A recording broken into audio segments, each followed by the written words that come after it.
ChatGPT is the new buzzword on the street. It's an AI tool. It's basically a chatbot that allows you to have human-like conversations and much more. It can assist you with tasks such as composing emails, essays, even code, will write you a great CV. The usage is currently open to public free of charge because ChatGPT, that's the product, is still in its beta stage. But today, we focus on how ChatGPT could potentially impact education. Now, like any tech innovation, the impact could be positive or negative. It could really be a game changer for students. For example, it could improve the quality of education by providing personalized teaching plans to students. It could also make lessons more inclusive for students with learning disabilities like dyslexia or autism. The AI is also smart enough to decline any inappropriate requests from students. While AI backers or tech enthusiasts hail ChatGPT as the first step in revolutionizing the way we handle simple everyday tasks, it also comes with its share of challenges as far as education is concerned. The biggest issue, and one which is actually being faced right now, is that students could become over-reliant on the tech. We already have examples of students turning up with beautifully composed essays that they haven't written a word of, but just got it from this chatbot completely ready and written at a click of a button. That means it will hinder their ability to think critically and arrive at a solution to problems on their own. Occasionally, it could also produce biased content that could be misleading to students. It might not even be factually correct each and every time. So even as there are several case uses of ChatGPT, everyone's talking about, whether it will replace human jobs in various kinds. We're talking about it today in the prism of education. And to speak on this, I'm joined today by Jaideep Keval Ramani. He's the COO of TeamLease EdTech. Dr. Jyoti Gupta, Principal KR Mangalam School, is with me, and as is Dr. Sharik Hassan Manazir, Senior Managing Trainings at Bharati Institute of Public Policy at Indian School of Business. I want to start with Dr. Sharik's view because today we want to begin with this game-changing technology. Everyone's calling it a game changer. And I think we should spend a few minutes understanding exactly what this is and why it's a game changer. Dr. Sharik, you want to begin with that? Tamanna, to begin with, the brief background about ChatGPT. First of all, it's nothing new. It's a more advanced version of chatbots, which various companies have been working on. We have seen lately Tay by Microsoft. Then there was this Blender bot by Meta. And they had their own share of problems when they came up with the platform. Now, how ChatGPT is different from the previous versions by different companies is that it works on moderation AI technology, so where the content is regulated as far as the biases and racism aspects and originality of the content is concerned. Now, apart from that, what it does is, apart from the textual content that the AI goes through to understand every time you raise a query, it also works on reinforced learning from human interaction. So every time as a user, when I put up some content over there, or I ask a question, or I share a problem, it goes into the repository and it processes that information and then tries to come up with a better solution. At the same time, it uses that information for a long-term understanding of the content that we provide. Dr. Sharik, you started by saying it is not really anything new. I mean, this has been launched in November 2022 and the world is gaga over it. Because it's not like your regular chatbots that, you deal with on customer-facing sort of interactions. That, yes, we have received your complaint and we will look into it at the early. It's not that kind of a chatbot. So I think for our broader viewers, we must understand why it's such a big deal. And if you can put that as simply as possible. Sure. So see, the usability of this kind of chatbot was always there. We had Google for such a long time, and for a better human interaction combined with AI technology. A lot of large multinational firms have been betting around this idea of using AI for search and response in real time. And similarly, like I said, Meta came into picture and Microsoft came into picture, and they have been working on. So to put things precisely, it's basically a third generation uh, chatbot that we are now interacting with. Indeed, it is better and more interactive and has a better response mechanism as compared to the previous one. But yes, the technology has been around. It is improving, and as the number of user, like if you'll go through, it has crossed 1 million user base within 5 days of it being launched. The more in human interaction it goes through, the better the system becomes with that. From everyone's questions and everyone's interactions and builds upon itself. And now, why we're talking about today in the context of education, because you now have, at least in American universities, professors who are very worried about what this is going to do to the quality of education. Imagine the convenience for students who have to write a 500-word essay on any subject, and at a click of a button, you have unlimited versions of this. You have to do absolutely nothing at all. It can be a boon, it can be a bane. Let me go to Jaideep Keval Ramani first on his take on what this kind of AI can change as far as education is concerned. I mean, the genie is out of the bottle. It will only get better and better. This is a beta version. There will be other versions. It will get monetized as tools. Why is this being seen as a game changer, especially for students? Right. First of all, thank you for having me over. I think it's a game changer, not just for students, but for the educators themselves and the policymakers. Plus, we will have a few more questions. Let me talk about the students first. In the good old days when Google was first launched in 1998, it started to change how the students used readily accessible resources. They started to abandon the library and move on to more and more of Google and started to assemble their assignments, essays, and so on and so forth, much to the dismay of the educators. With a little bit of a struggle here and there, educators finally resigned to the fact that this is the new normal and this will happen. Now, cut to today, ChatGPT has entered the scene. In a few months, you will have something called as Sparrow from Google or maybe something else. This time around, the skill set that is required is not searching, which was a generational gap between the students and the educators. But now it is more of a prompting skill. The better you are at prompting ChatGPT, the better your responses and output will be. And I believe that educators are excellent at asking questions. So they might be much better prompters. So while students are going to use ChatGPT to churn out their assignments and essays, I think educators can use ChatGPT effectively to develop questions, the quality of assignments, and so on and so forth. More importantly, I think policymakers should accept this as a new normal. I'm a little worried, Mr. Keval Ramani, because if I can get a question paper within a minute, do I need teachers beyond a point to set them as many?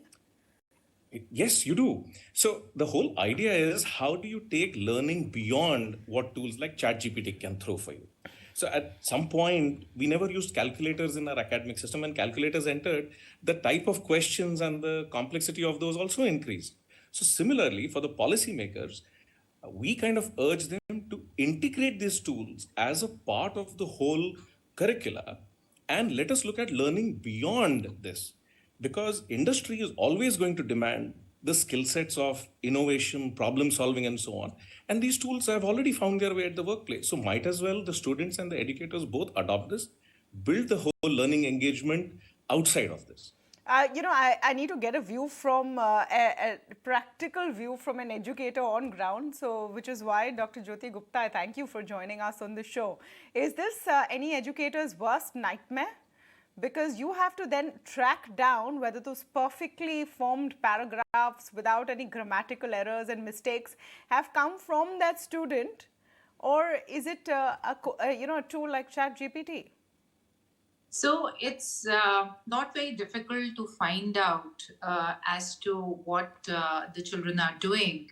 So if they are going to get the answers from the ChatGPT, like earlier when they would get the answers from the Google, there are always softwares available that would tell us whether the content is plagiarized or not. And similarly, I'm sure once they are going to get the answers from ChatGPT, there would be somebody there who would be also creating these softwares to find out whether the children are getting the ready-made answers or they are writing. Now, that besides, it's not very difficult for the teacher to find out in the class what the child is doing, because assessment is not just one assessment where the child has to answer a given question, in the form of a written answer or an essay or whatever. There are multiple tools and techniques through which we assess the learning of the child. So, the assessments are as learning, the assessments are for learning, and assessments are of learning. When we combine all three, only then we are able to say whether the learning outcomes have been attained in the class or not. So I would say, as an educator, I am not too worried about it, because if the children are going to be smart using the chat GPT, we as teachers have to be smarter in order to dole out the questions, that even if the children are given the questions 2 days in advance, 3 days in advance, we will still get to know whether the answers are originally theirs or they are not. So we can get into how we'll get to know what tools are we going to apply, but I'm not too worried. In fact, a couple of the research skills that the children are going to develop using the various tools may come in handy as well. So it is a double-edged sword, I would say. Okay, so, Principal Dr. Jyoti Gupta is not very worried. Dr. Sharik, how do you think this will be a game changer? And already this conversation is possibly going on in many industries. Do you need that many script writers? Lyrics for songs can be generated in seconds. There are so many use cases. But when it comes to education specifically, what do you think the impact is going to be? It is going to transform the academia as per se. First of all, when we are discussing this today, the impact of ChatGPT in academia at large, especially from Indian perspective, let me accept it that we are a little late in this discussion. If you will see the Western academia, it has been already discussing this since November, the day it was launched. Now, why they are discussing it? First of all, the method of grading, for example, the essay writing or research paper writing, you can do it in real time. Like you said, the students can, to be very honest, how I was introduced so I come from a research background where my research area is digital democracy and exclusion studies, and I map digital exclusion. And the way I was introduced to it was, I had a student and he said, this is my assignment, I'm going to do this. Have you seen this platform? It solves the problem immediately. Another point is, in a conventional academic curriculum where we give student assignments or to grade people for hiring or for evaluation purposes, things like essays and research papers and questions and all, it gets resolved immediately on ChatGPT. As far as how you can, map who has used the platform or not, I am really skeptical. I haven't seen any tool as of now which can figure out it has been done through ChatGPT. I have not came across any such tool as of now. So those who have access to this tool, those who know the platform, they have an upper hand as far as teachers or students both are But concerned. it's very easy. You have to just open an account on their website. Yes, exactly. It's exactly. not rocket science. Anyone with an Yes. internet connection can do this.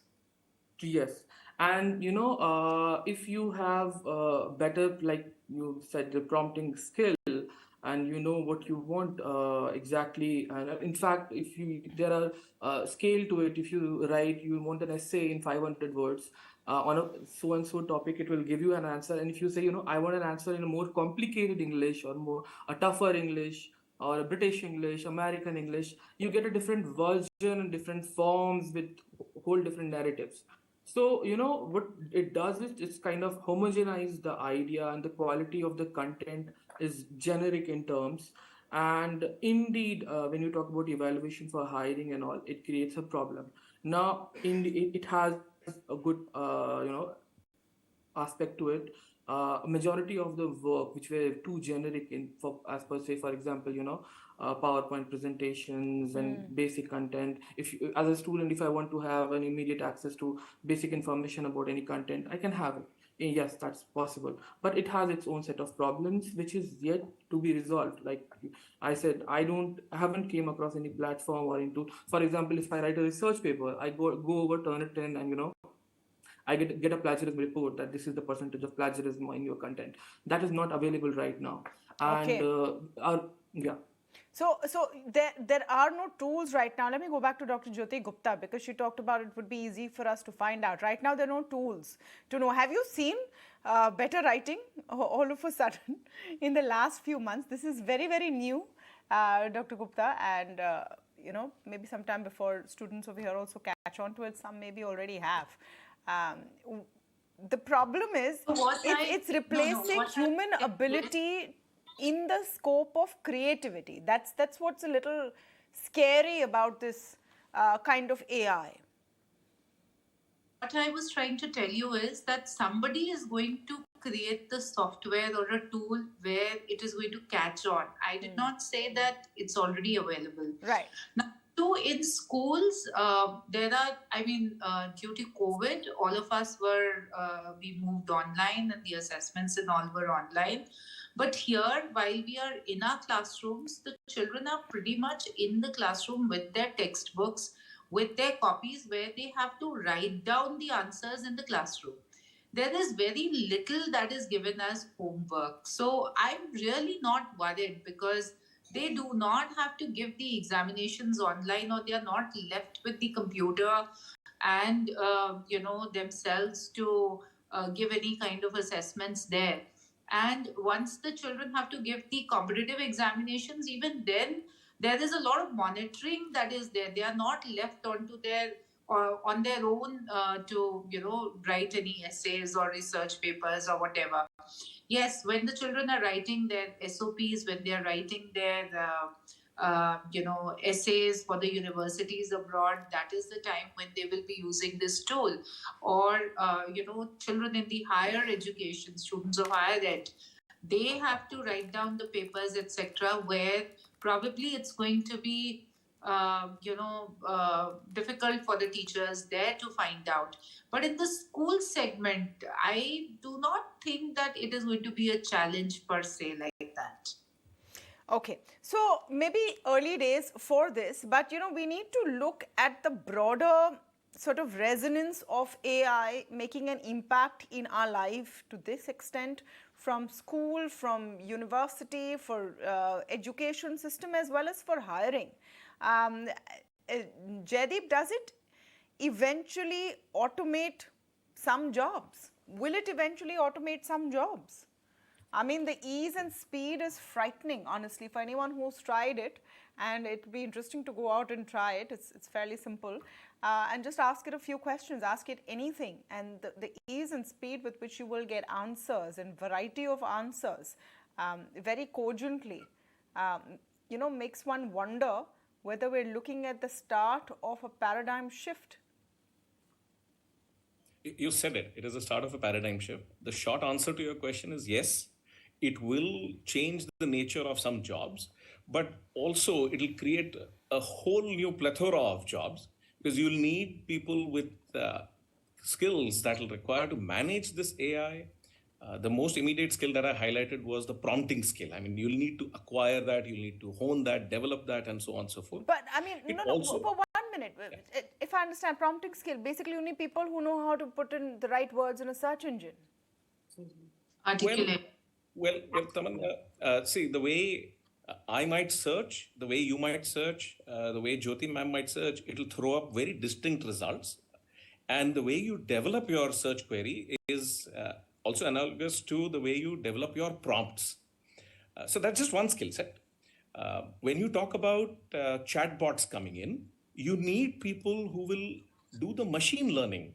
So there are jobs that are opening up to train these AI chatbots. Now, ChatGPT 3 is going to migrate to ChatGPT 4 in some time. They are exponentially increasing the base of the learning. Now, you need a lot of data scientists, engineers, and non-engineers as well, who can give them that domain knowledge so that the machine can learn. It also raises three fundamental questions from a paradigm shift perspective. One is the whole ethics part of it. Second is the digital divide. And third is the vernacular divide. All of these tools, most of these tools are in English language. And in India, as we know, there are more than a dozen languages where students learn and acquire their knowledge from. Right. The big But, question is, will they be but at a one disadvantage? assumes early days it will ultimately migrate. We saw that with all other software and search engines as well. I want to come to the larger question. Is this going to be a good thing or a bad thing for humanities, for, creative jobs and skill sets? You can possibly get so many inputs in a few seconds. Will this cut down the requirement of creative thinking? I'm going to come to Dr. Sharik on that. Is this a good thing or a bad thing? The content that you get on these chatbots are mostly generic by nature. So people who are into creative writing, they'll always be required. It's just that they have to, be more diligent with their work.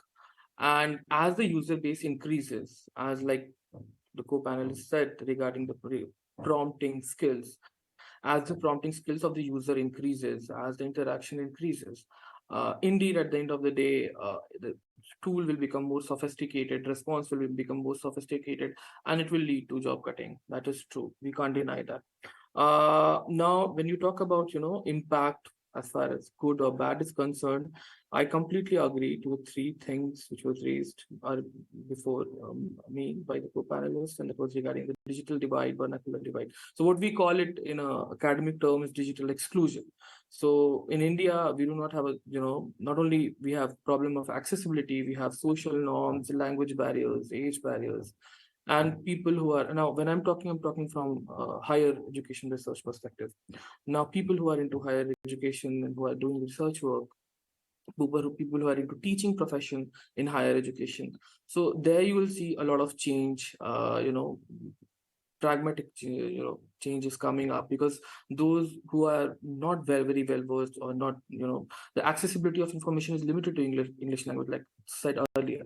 So for other languages, the problem will remain same. The people who are dealing with English language and the content and plethora of academic discourse, they'll have an upper hand at the end of the day. So that escalates the digital It just exclusion seems aspect. unfair. It just seems unfair for an AI generated piece of content to have to compete with something a human has sat down and thought about.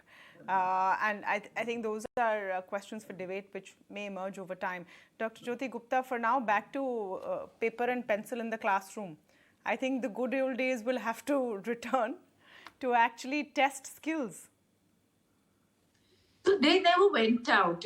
In fact, it was only during the COVID that we had to, do the online assessments, and none of us were happy with it, because again, the children would use the tools. They are smarter than the teachers, and we could make out where the answers were coming from, and the responses of the children. When the teachers teach in the classroom, they assess the children all the time. There are various tools. They talk to the children. There are projects. There are other pedagogies, other tools of assessments that are used. So we get to know whenever the assessments using various tools, they do not match with each other. You get to know where the child is coming from, and the moment you ask the child to talk about it, to explain, to go beyond what is written, you get to know what is happening.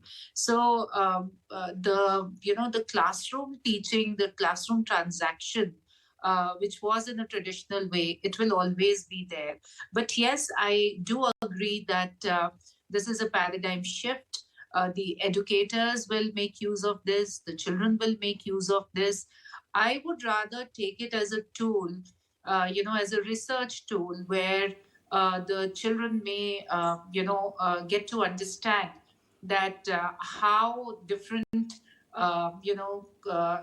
ways of answering the same question can be looked at, and the children can build their own knowledge and their own creativity on top, based on the plethora of I suppose answers that's that the they right get. way to look at it. No point in trying to shun the future. Best to accept it and include it in It's your there. learning. You have to accept it. Absolutely. Thank you so much to all of you for joining us today on the Thank show you. and throwing light on this very interesting subject. The future is definitely here. Thank you.